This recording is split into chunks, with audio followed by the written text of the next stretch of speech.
জলাশয়ের ধারে পড়ে আছে ক্ষতবিক্ষত দুটি মরদেহ। ভিড় করছেন আশপাশের গ্রামের বাসিন্দারা। রোববার সন্ধ্যায় নিজের পুকুরে মাছের খাবার দিতে গিয়েছিলেন সাগর তালুকদার।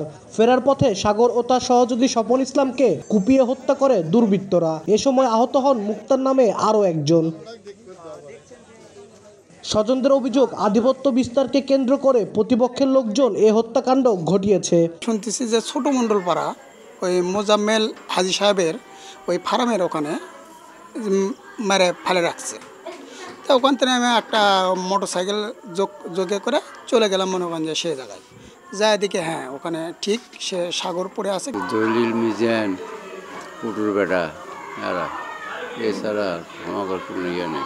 পুলিশ জানায় নিহত সাগর তালিকাভুক্ত শীর্ষ সন্ত্রাসী। তার বিরুদ্ধে হত্যা, মাদকসহ 17টি মামলা রয়েছে। যেহেতু এরা একজন শীর্ষ সন্ত্রাসী, যার কারণে এদের আমরা মনে করছি যে পূর্ব শত্রুতার জেদ ধরেই এইরকম ঘটনা ঘটছে বলে আমরা মনে করছি। তবে আমরা সব বিষয়গুলো মাথায় রেখে তদন্ত কার্যক্রম পরিচালনা করছি। সাগর ও স্বপনের মরদেহ ময়নাতদন্তের জন্য শহীদ জিয়াউর রহমান মেডিকেল কলেজ হাসপাতাল মর্গে পাঠানো হয়েছে। আব্দুল আউয়াল, সময় সংবাদ, বগুড়া।